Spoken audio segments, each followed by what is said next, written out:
Hola, ¿qué tal? Bienvenidos a este nuevo análisis a fondo. Yo soy el presentador habitual de este espacio y, como siempre, vengo dispuesto a aprender muchísimo de la mano de nuestra experta residente. Hola, ¿qué tal? Pues encantada de estar aquí otra vez, preparada para sumergirnos en una historia que de verdad es fascinante. Bueno, pues para empezar, quiero proponer un ejercicio mental a quien nos escucha. Imagina la Málaga que todos conocemos hoy. O sea, el sol brillante, las playas interminables, el turismo constante. La postal de vacaciones de toda la vida, vamos. Exacto. Pues ahora coge esa postal mental y dibújala por encima con chimeneas gigantescas escupiendo humo negro. Añade, no sé, altos hornos, fábricas de gas, de plomo y el ruido ensordecedor de miles de telares mecánicos de fondo. Es que suena literalmente al corazón de la Inglaterra victoriana. Totalmente. Pero no, es el sur de España hace siglo y medio. Y nuestra misión en esta inmersión histórica de hoy es precisamente esa, desgranar cómo una ciudad famosa por el descanso fue una vanguardia tecnológica brutal. Una potencia industrial en toda regla. Sí, un imperio de hierro, humo y algodón. Y todo esto lo vamos a reconstruir rescatando los datos del blog Málaga Curiosidades Malagueñas, que, a su vez, se basa en la obra Las fábricas y la ciudad. Y ojo, porque esto no es solo una curiosidad histórica local, ¿eh? Lo que tenemos entre manos es una clase magistral sobre asunción de riesgos empresariales Claro. y también sobre la adaptación al cambio. O sea, cómo el progreso tecnológico impacta de lleno en la sociedad civil. Pues vamos a meternos en harina, porque a ver, para entender este imperio hay que empezar por los pioneros, ¿no? Los que estaban antes de las grandes máquinas. Eso es, los primeros emprendedores que supieron aprovechar los recursos naturales de su entorno. Y aquí las fuentes nos hablan de un tal señor Michiana, en 1825. Sí, el señor Michana y su fábrica de abanicos. Empezó haciendo abanicos de madera y luego, hacia 1830, pues ya amplió a envases de pasta y litografías. Pero lo fuerte de este caso no es lo que fabricaba, por lo que he leído, es dónde se instaló. Claro, la ubicación lo era todo. Se instalaron en la conocida como Huerta de Capuchinos. Y el motivo era puramente estratégico y de supervivencia, ¿eh? Necesitaban agua. Exacto. Necesitaban pegarse al acueducto de San Telmo y al río Guadalmedina para tener energía hidráulica. En aquella época, tu modelo de negocio lo dictaba la geografía. Ya, pero a ver, pegarse al río Guadalmedina tenía tela. O sea, era un río que se desbordaba cada 2 por 3. Madre mía, sí. Causaba unas inundaciones terribles. Claro, era como jugarte el negocio a la ruleta cada vez que venía una tormenta fuerte. Pero es que era el pacto que tenías que hacer con la naturaleza. El mismo caudal que podía llevarse tu fábrica por delante era el que movía tus engranajes gratis. Era eso o no producir. Hasta que llegamos a 1850. Aquí, Millana hace algo que rompe completamente el tablero. Introduce la máquina de vapor en su fábrica. Un salto cualitativo enorme. Y fíjate, dándole vueltas a esto, lo alucinante no es la máquina de vapor como invento. Es el riesgo empresarial que asume este hombre. O sea, pasar del agua del río, que es gratis, a comprar carbón carísimo para alimentar calderas. Ya, visto así parece contraintuitivo. Totalmente. Es como si hoy una startup decide tirar a la basura todo su software antiguo que no le cuesta nada de mantener para gastarse una fortuna mensual en integrar, no sé, inteligencia artificial de última generación. Es una analogía buenísima. Financieramente, a corto plazo, el movimiento de Michiana parecía un suicidio económico. Perder dinero a puertas al principio. Eso es. Pero en realidad no estaba comprando humo, estaba comprando libertad. Al meter el vapor, se acabó la dependencia del caudal del agua. Y eso marca el pistoletazo de salida para la industrialización salvaje de la ciudad. Claro, porque si ya no necesitas estar pegado al río, puedes irte donde logísticamente te venga mejor, ¿no? Exacto. Te liberas de la topografía. Y eso es lo que prepara el terreno para la siguiente fase. Porque los pequeños empresarios abrieron el camino del vapor, pero el gran salto al vacío lo dieron los capitales pesados. Los pesos pesados de verdad. La siderurgia. Eso es, la industria pesada. Y aquí hablamos de dinero a lo grande y riesgos enormes de fracasar. Pues vámonos a 1834. Aparece Manuel Agustín Heredia con unos socios muy adinerados que, curiosamente, todos venían de lagunas de Cámeros, en Logroño. Sí, unos inversores riojanos que ponen el ojo en unas minas de hierro súper ricas que había en Marbella. Y deciden montar los primeros altos hornos de Málaga. Vale, y montan una primera fábrica llamada La Concepción. Pero según el texto, la cosa empieza fatal, ¿no? Un desastre absoluto al principio, sí. Utilizaban un método llamado estilo de afinación a la gualona. A ver, explícame esto. Porque en los datos pone que el producto era bueno. Entonces, ¿por qué casi quiebran? Pues mira, el método gualón es muy artesanal. Depende muchísimo del trabajo manual para golpear el metal y usa carbón vegetal. El hierro que consigues es de una pureza increíble, sí. Vale. Pero es lento. Lento a más no poder, y en la industria pesada los costes de extraer piedra y mantener el fuego son gigantescos. Si no produces a lo bestia, los números simplemente no salen. O sea, tenían el mejor hierro del país, pero cada pieza les costaba más de lo que ganaban vendiéndola. Literalmente. Estuvieron a nada, a poquísimo, de abandonar el proyecto por completo. Es que tiene que dar pánico. Inviertes una fortuna en el método Wallon y ves que te vas a la ruina. Lo lógico es cerrar y salvar lo que puedas. Pues ellos hicieron justo lo contrario. En vez de retirarse, duplicaron la apuesta.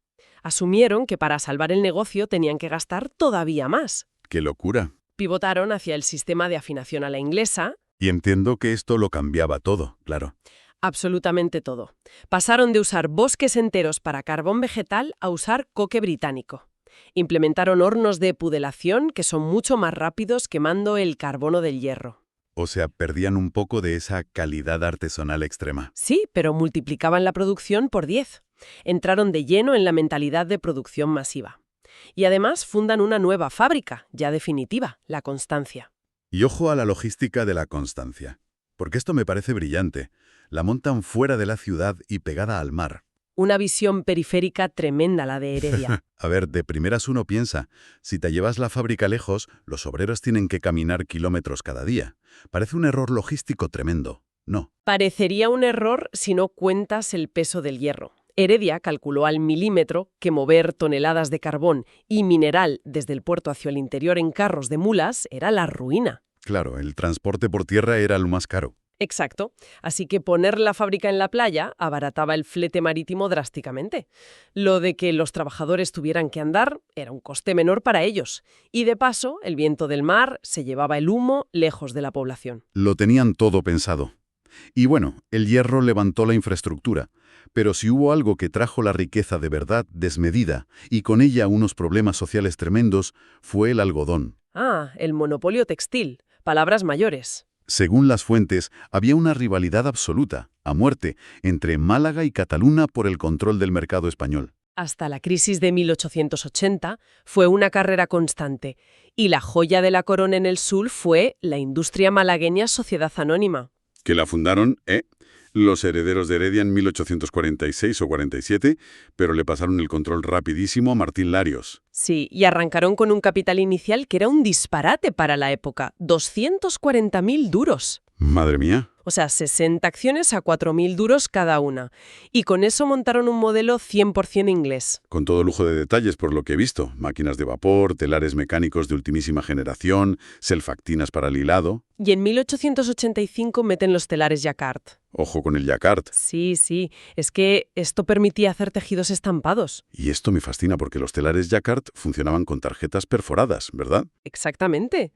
Es que es código binario aplicado a la tela. O sea, es el antepasado directo de los ordenadores modernos. Tal cual. Y no solo innovaban en maquinaria, hacían I+D puro en la agricultura. Sí, el texto menciona que montaron un centro de experimentación de semillas de algodón. Querían dejar de depender de las importaciones de las Antillas. Así que hacían campañas publicitarias para convencer a los agricultores locales de que plantaran su propia semilla de algodón. A ver, como estrategia empresarial es brillante. Intentar alterar la agricultura de toda una provincia entera para meterla en tu cadena de suministro. Es integración vertical total. Pero claro, luego chocamos con la realidad humana, porque la modernidad técnica no llegaba a los sueldos. Ese es el precio social del progreso, desgraciadamente. Llegamos a la huelga de 1868. El país estaba metido en una crisis financiera brutal. Los datos trazan un paralelismo muy claro con la crisis moderna del 2008. Totalmente. Y en medio de esa inflación y miseria, los salarios de la fábrica más puntera de España eran de pura subsistencia. Es que, imagínate la escena. Quien nos escuche que se ponga en situación. Los obreros salen de la fábrica y marchan hacia la alameda principal, hacia la casa de la familia Larios, gritando, literalmente, a las armas. Una tensión social inmensa. Es la dicotomía de la revolución industrial. Tienes una visión empresarial brillante en los despachos y una fragilidad absoluta de los derechos humanos a pie de calle. ¿Y qué nos dice eso sobre el progreso, no? Que tu fábrica pueda estampar algodón con tarjetas perforadas, pero tus obreros estén a punto de iniciar un motín armado en tu puerta. Pues nos dice que iban a velocidades muy distintas. Y mira, la resolución llegó en octubre de ese mismo año, de 1868. Larios publicó una nota aumentando el salario un 20%. Que un aumento de una quinta parte de golpe te demuestra lo asfixiados que estaban los trabajadores. Claro. Y no fue el fin del conflicto, ¿eh? Hubo más huelgas en 1890 y en el 94. Terminando con líderes sindicales en la cárcel, además. Sí, aunque los Larios mantuvieron su poder. De hecho, tenían otra fábrica enorme llamada La Aurora. Su dominio era inmenso. Pero bueno, no todo era hierro ardiente y conflictos sindicales, afortunadamente. Este puerto tan activo también trajo industrias que se enfocaron en cosas mucho más placenteras. Industrias para democratizar los lujos, claro. Pasamos al sabor del puerto, el chocolate y el azúcar. Es que la llegada masiva de barcos desde América venía cargada de cacao, y esto dio lugar a la fábrica de chocolate La Riojana en 1857. Que la fundaron la Sociedad López Hermanos. Que el texto aclara rápido que no tienen nada que ver con los de las famosas bodegas de vino. Eso es, otra rama distinta. Se instalaron en la calle Peso de la Harina con mármoles y producían unas cantidades brutales. 600.000 libras anuales. Que para que nos hagamos una idea, una libra son unos 460 gramos. O sea, estamos hablando de casi 300 toneladas de chocolate al año. ¡Madre mía!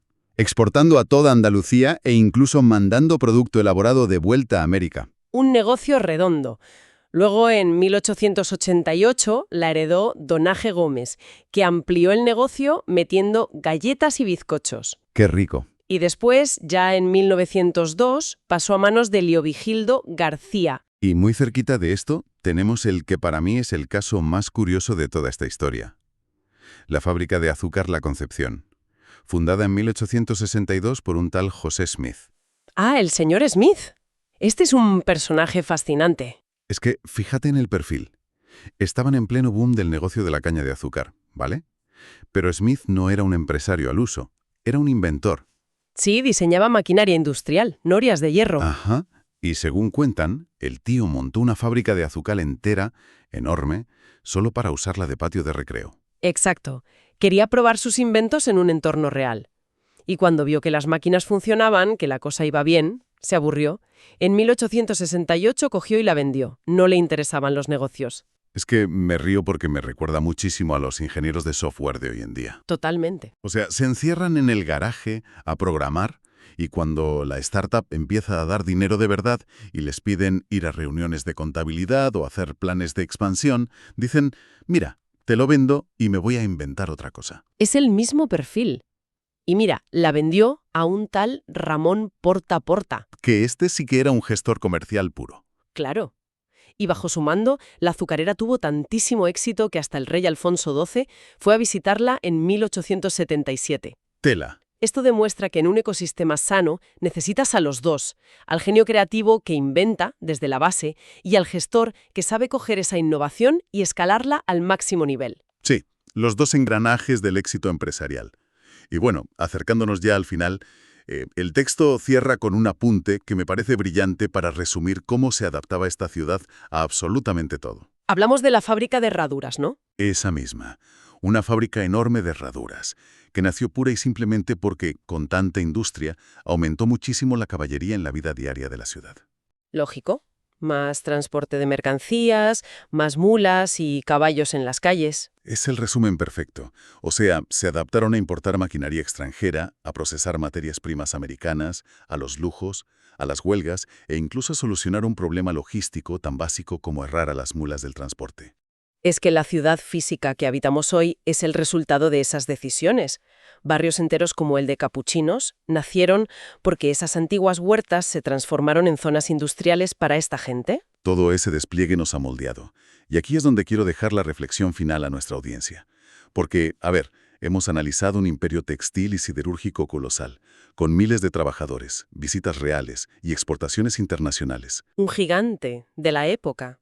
Y hoy, todo eso ha quedado borrado del mapa visible. Solo quedan nombres de calles, algunas chimeneas aisladas, y artículos como el de Málaga Curiosidades Malagueñas. Es casi un poco melancólico pensarlo. Pues si este imperio físico inmenso acabó siendo solo una anécdota, ¿cuáles de nuestros gigantescos imperios tecnológicos de hoy? No sé, las grandes multinacionales de la nube o la inteligencia artificial, ¿serán solo simples curiosidades históricas para quienes vivan en el siglo XXII? Da muchísimo que pensar, la verdad. ¿Qué quedará de lo nuestro? Pues con esa idea en la cabeza nos despedimos por hoy. Muchísimas gracias a todos por acompañarnos en este análisis a fondo. Hasta la próxima inmersión. Hasta pronto.